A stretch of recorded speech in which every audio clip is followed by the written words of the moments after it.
Well, good day, viewers, and welcome to today's Sport Wrap Show. I'm your host, Brian Munango, updating you with the latest sports news. Well, we do have a program full of events to look forward to, so you guys should definitely make sure to stay tuned as we do get into today's hit list.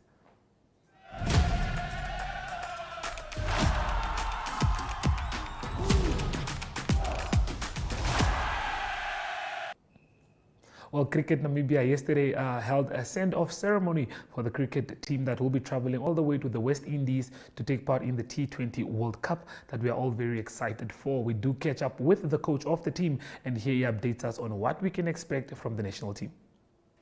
The players are a bit hurtful of my voice by now. I want to take this opportunity to congratulate the selected players who will represent this country at the World Cup in West Indies. But I also want to just think about those players that didn't make it. They're sitting at home, they don't have this opportunity, they were not selected, and it's always a very tough situation as selectors to leave players out that you just see every day give their 100% to be selected. And you don't want to be a coach when it comes to selection, but that makes this so special to see these 16 players here. The wait is over and the preparations are done. Winning the Africa qualifier in November 2023 here in Windhoek with an unbeaten 6 matches, all these players and the rest that also participated really deserve that seat on the aeroplane. Everyone mentioned that this is a World Cup hat-trick for us, 3 T20 World Cups in 4 years. This doesn't mean that there's a next World Cup around the corner. It only means that there's more hard work lying ahead of us. After the 2023 World Cup, Cricket Namibia had to wait 18 years for their next World Cup, so just put that in perspective. With success comes responsibility, discipline, and relentless effort to achieve these goals. But more importantly, it comes with expectations. It's now expected for Cricket Namibia to go and perform at World Cups. And that's a privilege. We've earned that right by winning 4 World Cup games in 2 World Cups previously, and our major one was against Sri Lanka in 2022. But winning World Cup games and those 4 World Cup games must give you that extra hunger and courage to go do it again. Playing in a World Cup is not about the individual. Instead, it's about playing as a team for your country. It's about the we, not the me. It's about keeping dreams alive for every single young boy and girl out there in this country, wherever they find themselves, and keeping those dreams real, keeping those dreams dreamt, and for them to eventually one day, and Doc spoke about it, to put that shirt on. If it's in 10 years, 5 years, or 20 years, it doesn't matter. You have left that legacy. It's also about everyone involved in this country. A lot of people do not know what's going on behind the scenes with coaches, coaching, teaching young kids in all areas in this country. Lastly, I really want to thank Johan. I want to thank the board for their relentless leadership and support. Our board is a group of people who drives excellence, but also, most importantly, ensures a safe environment for everyone involved. Your precious time and all the hours that you dedicate to Cricket Namibia is truly the cornerstone of this organization. All the best, lads.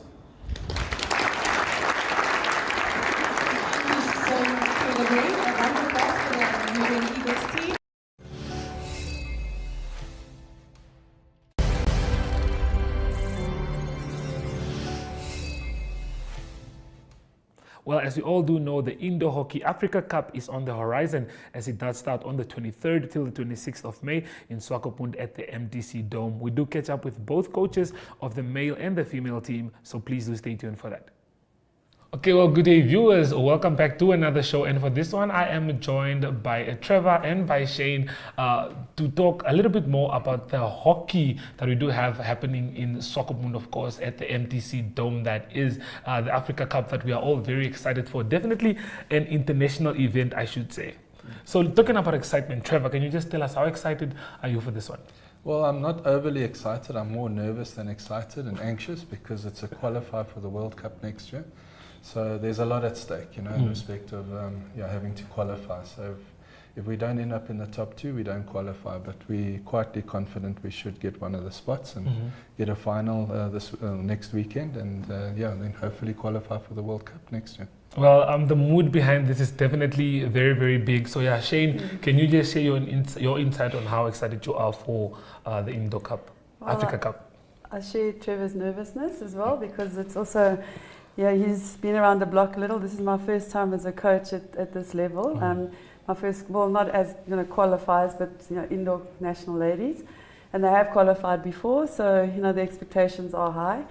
And I'm also quietly confident that we can achieve our objectives. But on the day, you just got to score the goals. Yeah, well, like you said, we need to finish in the top two for us to make it to the World Cup. Well, looking at preparations and looking at the team that we do have getting into this one, how ready are we? We're not as ready as we wanted to be because normally we prepare 3 months before a tournament. We've only been able to prepare 2 months because of finances. So it hasn't been our best friend right now. But the period that we've had right now, Brian, we are as prepared as we can be. I think the ladies a little bit more than the men because I've got 5 players sitting in the SA that haven't been with us. And that's why we're going down this weekend to Swakop to acclimatise and to prepare. So we're doing a training camp, and I'll have my full team together. So I'll be a lot more comfortable from around Monday. Oh, that's okay. That sounds definitely very good. Okay, well, Shane, speaking of the female team that he did just give mention to, should be in better form than the men are. Can you just touch on that a little bit? Well, True's been working on his squad for past 8 years, and he's got a nice foundation. Our ladies are a new team. They started out in September last year, so it's really a whole new foundation that has to be laid. A lot of new, new system, new dynamics. So I've had a little bit less time to prepare them in terms of the overall picture. But I'm really, really happy with where they are right now. I think they've worked really hard. They've made sacrifices, and so the girls are ready. We're just going to have to go out there and really make our country proud this weekend. Okay, well, you, if I'm correct, you said this is probably your first time coaching the team internationally on an international. I have event. coached under 21s and under 18s on the international stage. This is my first, shout out for the national ladies. I have played before as a national player, senior national player. But this is just it's a qualifier, and it's a lot at stake because. They've been to 2 World Cups in the past, and this is really, really something they want to achieve again. They also have won the previous 2 qualifiers, They won the finals in the previous 2 qualifiers, although they lost to South Africa in the 2 pool games. So, they really are aspiring to try and be the African champions again. But like I said, there's a few new caps in the team. Obviously, haven't been tested yet, so... So we're quite excited to see what they can bring to the party this weekend. Lovely. Okay, looking at the fixtures we do have, in our first game we play Zimbabwe. Yes. Can you just tell us a little bit more about the team that we are facing, which is of course Zimbabwe? What do we know about our opponent, and what are we going to do to make sure that we get the results against them? Okay, well, past history shows that Zimbabwe and Namibia, I always call them my Delilah. You never know on the day what they're going to bring, but we're always very competitive. More so in field hockey than in indoor. They haven't actually played indoor for about 5 years on the international stage, so I am expecting them to be a little less experienced than we are. They seem to have a new young team. So, but you never take Zimbabwe lightly. They're a very proud hockey nation, and it is our first game, so we're not going to go out there and test the waters. We're going to go out there with an objective. And we're going to hope to get the result that we want, because that will put us in good standing to actually end up in the final, which then means we would have achieved our objective. Trevor, anything you'd like to add on that? Yeah, look, Zimbabwe is always a team that you have to respect, So we know there are a couple of really good indoor players in that side, and they'll be coming. They've decided to come because of the 2 spots that we've got for for the World Cup. So yeah, they're really coming with a goal and objective to qualify. You know, I'm very happy that it's our first game because both parties will be unknown entities. I think, you know, we ranked 13 in the world, so we are the team to beat, and we'll stick to our game plan and take it as it comes. But it's a nice fixture for us because if we win that first game, we virtually will secure a place in the final, and then, and as Shani said, then we've achieved our our objective to qualify. But it's that first game scenario that's always a tough one.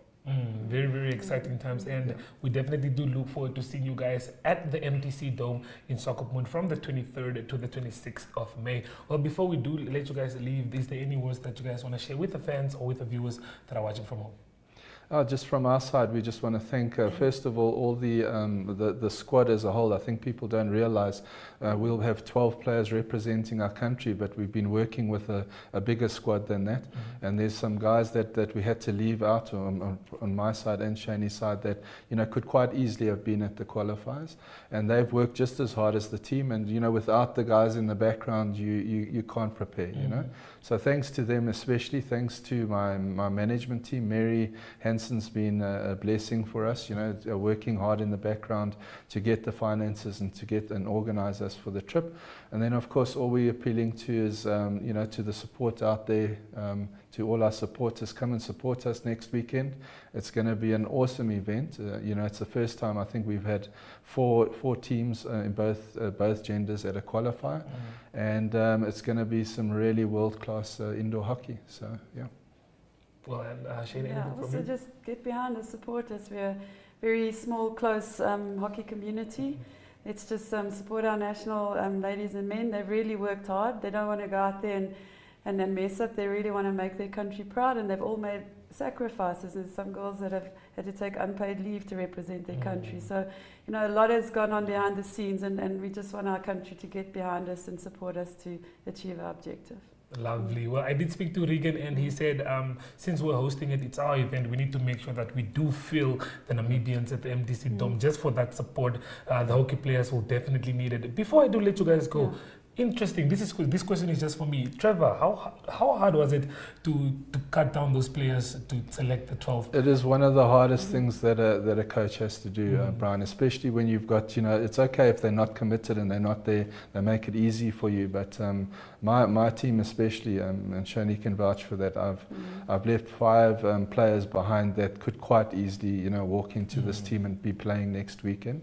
And that's the toughest thing to do.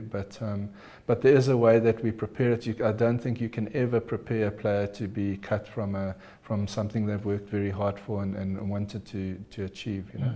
But yeah, it is one of the hardest things to do as a coach. Yeah. I'm sure you'd agree. Yeah, I totally agree. I've just got a few more uncapped players in my squad, so it's all about practices and, you know, what you can see at the practices and the combinations. So right now I'm also testing the waters with my squad. It's not the final team yet.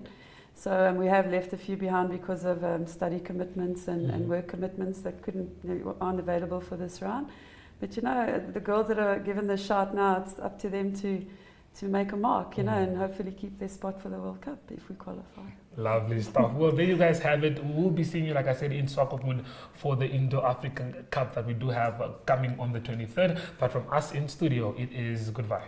Thank you.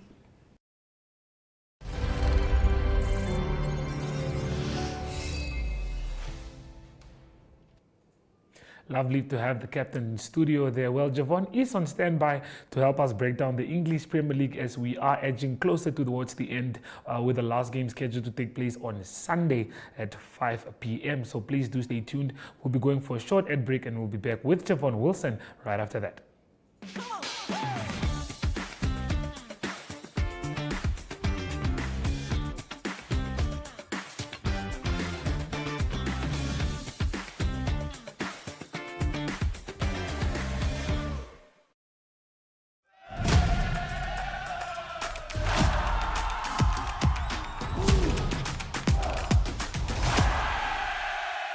Well, viewers, good day. Before we do get into the show, we'd just like to say thank you to everyone that has joined us so far, because I think this is our last hurrah with Javon in studio for the season. I mean, wonderful, fantastic season.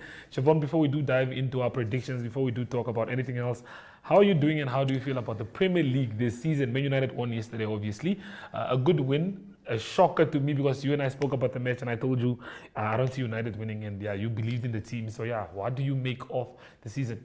Yeah, well, thanks for that, Brian. Before I dive into that, I just want to say, Ashwin, Arsenal, the Bottlers, once again.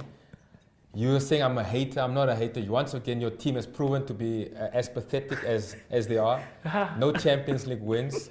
Never won the Champions League in 20 years without a league title. I rest my case. As you were saying, yeah. I think, yeah, that had to be, you had to say that. I had You to get it off my chest, yeah. Okay, yeah, but yeah, moving on. How So- is the Premier League? Let's talk about the Premier League. Let's leave Arsenal out of it. I think he still believes. They still have hope with City against Look, West Ham. I saw an interesting comment yesterday from Mikel Antonio. He was saying that Arsenal are going to win the league, and there's no way that City are going to beat them on the weekend, on Yeah. Sunday. So West Ham aren't the easy side, but as I said in a couple of game weeks ago, they had 4 London sides, and so far City did pretty well against those sides. Tottenham was obviously the fixture that stood out where there could have been a result there, Yeah. positive in Arsenal's favour. It wasn't the case. So City they just show grit and they show that mettle that they have, and it's Yeah. going to be very difficult for them to not win it now. Okay, well, moving on to talking about Manchester United first and foremost. What do you make of our season? Finishing, I think we probably finished 8th. Yeah, poor. It's I think we finished 7th under Moyes. Yeah, I think we finished 7th, so it's our worst under post Fergie. I think it was a poor season. However, I still feel confident that we can win the FA Cup. We can get some redemption there from last season's final, and if we do that, it kind of makes we have European football then. So it's give and take. I can't say right now, but I do have a feeling that Man United are winning the FA Cup this season. And also, I mean, if we do win the FA Cup, then we do play in the Community Shield against the team that wins the Premier League. So there is at least a lot to look forward to, although the Premier League has come to an end. Well, let's take a look at the top 10 before the one last weekend. I mean, things have shuffled up a little bit. Looking at ZooIM in first place, taking control there, he has 370 points. Johnny's in second, he has 368 points. And then Zoa in third with 365. Looking at the gap between the top 3 and the rest of the guys, so do you think that anyone can maybe hop in with a surprise or maybe nick a place in the top 3? It's going to be difficult, to be honest with you, Brian, but I do feel like there's still a whole game week, and usually on the last day, there's a lot of upsets. Yeah. The results are ridiculous, so anything can still happen, but I do feel out of the top 3, I do feel one of them was walking away with that $25,000 Namibian. Sure. That's nice money. Sweet money, That's nice money. Well, you guys have heard it. 25,000 goes to the first place, 15K to the second, and then 10,000 to the third person. Well, Javon, before we do get into our predictions, just let the viewers know where they can come and join us as we give away all this money. Yes, so we will have the event on the 27th of May. It's on a Monday at one of our shops at Katatura ShopRite, outside the premises. It's going to be a day of activation. Some prizes will be given away to customers walking in, placing some live bets in store as well. So come through the 27th. It will start from 3 p.m. And yeah, we look forward to having a good day, and the vehicles will be there on display as well. It's going to be an exciting day, as I said. Yeah, we're looking forward to it. So we're also giving away the vehicles the same day. The vehicles will be there, the finalists here, excuse me, the winners here. So yeah. Yeah, guys, you guys know, so fun 25K to the first, 15 to the second, 10 to the third, and then there are also 2 vehicles up for grabs. So you do make sure you are there between 3 and most probably 6 Yeah. for safety. But yeah, let's get into the last weekend. Maybe Javon can guide us to one more weekend where we can hit with the Premier League with a suggested bet, of course. But yeah, looking at your predictions for the weekend, a few interesting results there. Just run us through it. What were your decisions when you put up your team, your predictions for the games this weekend? Yeah. Favorite game for me has to be Manchester taking on Brighton, I think. That's one of my favorite if you look at history, I mean, I think we have won. No, we have not. In the last 5 games, we played Brighton. Yeah. We have lost 4, and we have drawn 1. Yeah. That's a crazy stat. I mean, that's ridiculous. But Brighton, being Brighton, they are, as I always say, a football side. They play good football. Mm-hmm. It's going to be difficult for us. I went for the draw there. Actually, looking at how we played last night, I Want to change I think- my prediction No, there now. I think you'll change it. But yeah, I run us think through. United Run us through perhaps everything else. need it. Yeah. So Bruno is back. Mm-hmm. We also what his influence is in the side. I think Ahmad also Diallo playing. Like Got a nice goal. yeah, very Yeah. nice strike there. So yeah, we can see. But anyway, so Arsenal obviously they're fighting. It's not in their hands. They just need to do their job, which is at the Emirates. I went comfortably there with a 3-0. Newcastle, I think Newcastle will go back to winning ways there. They're a tough side. I mean, they scored 2 against us. So I think they can get the win there. I touched on United already. I think Burnley will end of the season, although really Relegated, yeah. I think our guy Company deserves a last hurrah there. Okay. Before it goes back to the championship, I think they get the win there. Chelsea, I think they have caught form. They turned They turned the the tide. yeah. I'm not sure if it's enough to keep Poch in the team. I think it is. For I next think it will season, you stay. I think think it so? will stay. Yeah. But I think they'll end off well there at the bridge. Villa, Champions League football. I disagree with you on Crystal Palace and Villa, but that's me. Kudos to Unai Emery and his side. Mm-hmm. I mean, once again, I have to say this, Ashwin, I'm sorry, but Unai Emery and Emi Martinez have done the double over you this season to Wow. get Champions League football and to deny you your league title. Yeah, So- because if you look at the way Arsenal lost against Villa, so if they didn't lose against Villa, that was a pivotal they would game. have they would have that won was the, they would have game, won yeah, the Premier But they League. did the double over them, and Arsenal being as pathetic as they are, I mean, like, what can we do? Okay, then I don't think Ashwin is going to enjoy this episode, but okay, that's a story for another day. Before we do close off, a suggested bet. We're going to bring up those predictions by Javon once more, and then Javon, you can maybe just run us your suggested bet. But before we do give you a suggested bet, I'm thinking Crystal Palace and Aston Villa. That's going to be my upset for the weekend. I'm going to go 2-1, vice versa. I think Crystal Palace are winning that game with the likes of Eberiche Eze and Olise in the form that they are. But yes, give us a suggested bet. Look, for the weekend. personally, I think there's a couple of bankers there. Fulham, Luton, looking at history there. Fulham have, I think there's a game there in the last 2 or 3 seasons where Fulham beat Luton 7-0. So Fulham definitely, that's a banker game. I think Liverpool also ending off, Jurgen Klopp's era there. On a high. That's a banker. So you can already include that in those in your multiples. City, West Ham, I went with a 2-0 there, but anything can happen. Perhaps West Ham could also score, so you can possibly go there. Both teams to score. Why did you give Spurs the win? That's my question. I don't think Spurs are capable. I think Spurs are a poor side, considering how they played the other night. They're a very poor side. They just lack that clinical finishing. That they need a proper striker. I think Harry Kane's loss was felt. They did well at the start of the season. Yes, we have to admit they did score a couple of goals. Maddison had an outstanding season there, but not enough. Not enough. Not enough. Yeah. Okay, well, those are the suggested bets that we do get from Javon. It's going to be a very, very good weekend of football. I mean, all the games do play on Sunday at 5 o'clock. So definitely do make sure to tune in then. But as from us, I think we've come to the end of our show. We'll be seeing you most probably next season. We never know. But looking forward, we will be giving you guys updates on the Monday event that we do have with the giveaways of the 2 vehicles and the 25K, the 15K and the 10K. So make sure to stay tuned to our socials and we'll be updating you guys soon. But from Javon and I, it is adios.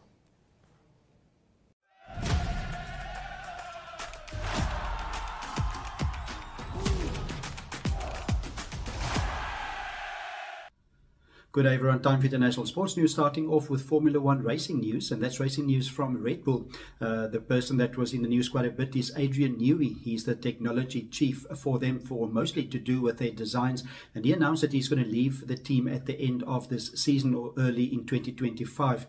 There's been speculation that he will go to different teams. He's 65 years old, but he said that he needs a little bit of a rest. He's tired, but he is thinking of joining another team. Teams that is at the moment making progress to talk to him and try to get his signature is McLaren, also Ferrari, that is Adrian Newey. Also, news from the Formula One racing side is Alex Albon. He is racing for Williams at the moment, and he announced that he will have an extension of his contract. He signed until 2026 to race with Williams. Williams ended 7th in the 2023 season last year. At the moment, they're 9th on the standings. And to continue international sports news, it is tennis news from the Italian Open that continues. The finals will be played this coming weekend. On the men's side of the draw, it is Alexander Zverev. He's through to the to the semi-finals. In the quarter-finals, he beat American Taylor Fritz 6-4 and 6-3. Also, Alejandro Tabilo of Chile continues his good run. He was the player that knocked out Novak Djokovic, number 1 seed, in the 3rd round, and he's through to the semi-finals after he beat Xin Zhang from China 6-3 and 6-4. Also still in the tournament playing in the quarterfinals is Hubert Hurkacz. He's the number 7 seed, and also Stefanos Tsitsipas, the number 6 seed. On the women's side of the draw, still a good result for Danielle Collins. She beat Victoria Azarenka 6-4, 6-3. She's also through to the semi-finals. She's the 13th seed. She will now play Aryna Sabalenka. That's a tough game. That's the 2nd seed. Aryna Sabalenka, she beat Yelena Ostapenko by 6-2 and 6-4 to advance to the semi-final. And the other semi-final that's going to be played is Iga Swiatek, the number 1 seed, against Coco Gauff. And to close off today's international sports news, it is news from the English Premier League. Midweek game that was played, Manchester United, they played against Newcastle. An important win for Manchester United. Exciting game. They win 3 goals to 2. And that means that both teams have the same amount of points going into the last week. They both have 57 points, and that is after 37 games. And importantly, it puts them number 7 and 8 on the standings, and that's important for European football next year. So important weekend coming up for both teams, both of them trying to win, of course, and it's Manchester United. Their last game will be away to Brighton, and it's Newcastle also with an away game, and they need to travel to Brentford for the last game of the season. That's international sports news for today. Hope you have a great sport day, and we talk international sport again tomorrow. Goodbye.